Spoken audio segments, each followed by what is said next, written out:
Despite having a giant screen to power, Samsung has just refused to put a bigger battery in the Galaxy Z Fold series, where year after year, no matter how much people ask for more, they keep sticking with the same 4400 mAh capacity, which, while frustrating, is also not as bad as it sounds. We've seen improvements to the actual battery life year over year, thanks to things like more efficient chips and displays, and it's possible that Samsung has figured out how to get even more out of the Fold 6. So today, we're gonna test it, comparing it to the all-new Flip 6, which thankfully does get a bigger battery at 4000 mAh compared to 3700, while benchmarking both of them against the flagship in the Galaxy S24 Ultra. Can the folding phones finally match the bar phones in terms of battery life, or did Samsung make a mistake by not including a bigger battery?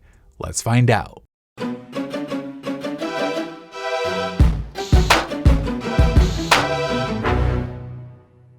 This video is sponsored by Hohem, who sent out their new smartphone gimbal in the iSteady V3, which can help take your photos and videos to the next level. So first off, there's this magnetic AI tracking bit that uses its own built-in camera to not only track you as you move around with a 180-degree range, but it can also track your hand gestures. So you can do things like rotate the phone from portrait to landscape by simply pointing your thumbs in that direction. You can use the framing gesture to keep yourself pinned in a specific area, and of course, you can start and stop tracking with the OK and palm gesture.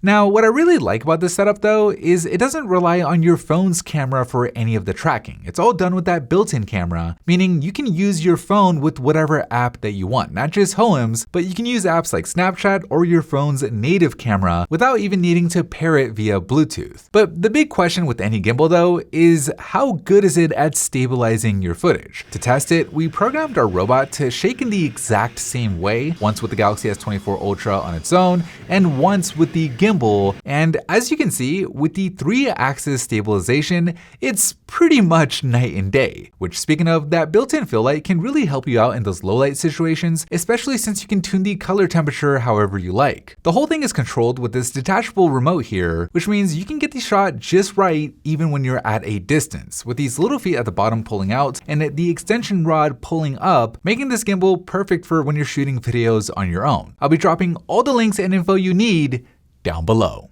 Alright, we'll kick things off in the phone test, where each device is going on the same 1-hour phone call. We have the Fold 6 in its closed position here, since it's unlikely that anyone is going to make a call with this thing opened up, and the screens are mostly a non-factor anyway since they're off for the majority of the time. Where 60 minutes into it, the S24 Ultra immediately takes the lead. It dropped by only 2 points compared to the 4-point drop on the Flip and the 5-point drop on the Fold. In this messaging test, we decided to continue keeping the Fold in its closed position just because it feels more realistic for something like texting, where technically it should give the Fold 6 a slight advantage due to that cover screen having the smallest screen area at 13.86 square inches compared to the Flip's 15.73 and the S24 Ultra's 17.59 square inches. And after texting back and forth for 60 minutes straight, it seemed to help, with the Fold matching the Galaxy S24 Ultra with a 6-point drop while using the least estimated milliamp hours of battery to do it. Here in the email test, this time we did open up the Fold 6 using that inner display,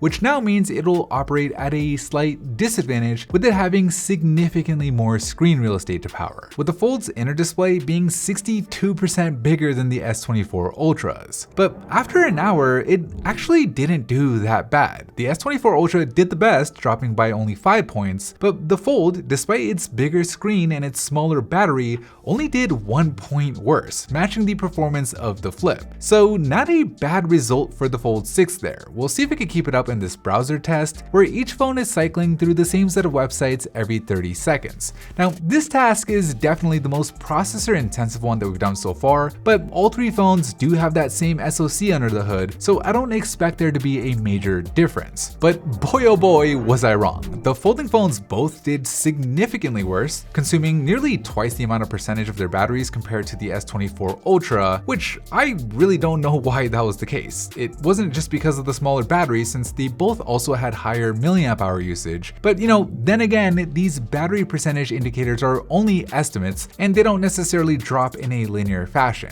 But either way, after scrolling on Instagram here for an hour, this time the folding phones do better, each dropping by 9 points, but still worse than the S24 Ultra, which only dropped by 6. Meaning, heading into the standby test, the Fold 6 and the Flip 6 are all tied up, while the S24 Ultra has a healthy 13-point advantage, which it only adds onto after 16 hours, pulling a full 15 points ahead of the Galaxy Z Fold 6 as we move on to YouTube. Now, one thing I've noticed about the S24 Ultra whenever it's doing a task that heavily involves the speakers like here on YouTube is the phone just seems to be a little bit less efficient than others. And this is despite the fact that we calibrate them to the same decibel count. I've always assumed that it's due to the earpiece speaker not being well ventilated. It's a super narrow slit, which in turn would require pushing the volume higher for the same output. But either way, it seems to have happened here again. While the S24 did match the performance of the other two,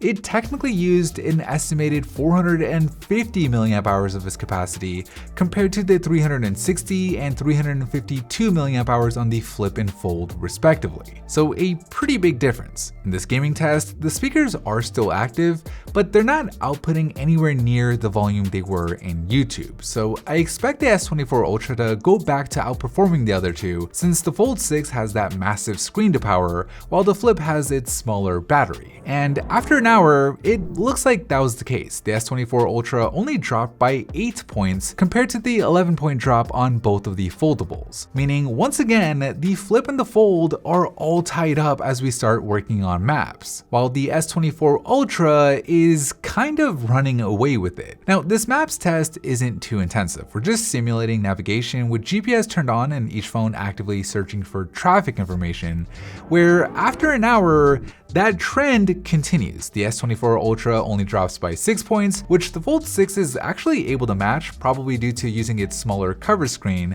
while the Flip 6 does 3 points worse than both of those phones, dropping by 9 points, which actually marks the biggest delta between the Flip 6 and the Fold 6 that we've seen so far. And with us keeping the Fold 6 in its closed position here in Spotify, that gap might get a little bit bigger. Now, a quick reminder, the speakers are pumping out music at a calibrated decibel count, but due to the speaker design, it's possible that we see the S24 Ultra be less efficient here, where after 60 minutes of playing music, that seemed to be the case. But it wasn't too bad, with the S24 Ultra dropping by 11 points compared to the Fold 6 9-point drop. However, it's not like the S24 Ultra couldn't afford to do the worst there, since it still has way more battery life compared to the other two, with it being nearly 20 points ahead of the Flip at this point. And with Snapchat being probably the most intensive test of them all, that delta might get even bigger, since we have the cameras, the screens, the mics, the speakers, and even the Wi-Fi radios active as we run this test in a loop. Where while the Flip 6 did significantly better than the last Flip we tested, which was the Flip 3, it wasn't quite able to finish with Snapchat, lasting 55 minutes before calling it quits, at which point the Fold 6 is at 7% and the S24 Ultra is at 21%, which means somehow, someway, the Galaxy Z Fold 6 with its 4400 mAh battery makes it all the way to the app cycle test. A few years ago, just making it to this stage was considered best in class, so the fact that Samsung could pull this off while stubbornly sticking to that small capacity is impressive, albeit not as impressive as the S24 Ultra, with the Fold 6 lasting 25 minutes in app cycle, at which point the S24 Ultra still has a healthy 15% left to go. So still a major gap between the two in terms of battery life, enough for the S24 Ultra not only to make it through an entire hour, but go for an hour and 43 minutes before it dies. So there you have it. The Flip 6 is a step up and offers decent battery. The Fold 6 is a little bit better than that if you don't use it opened all the time, while the best battery life you can get from a Samsung flagship right now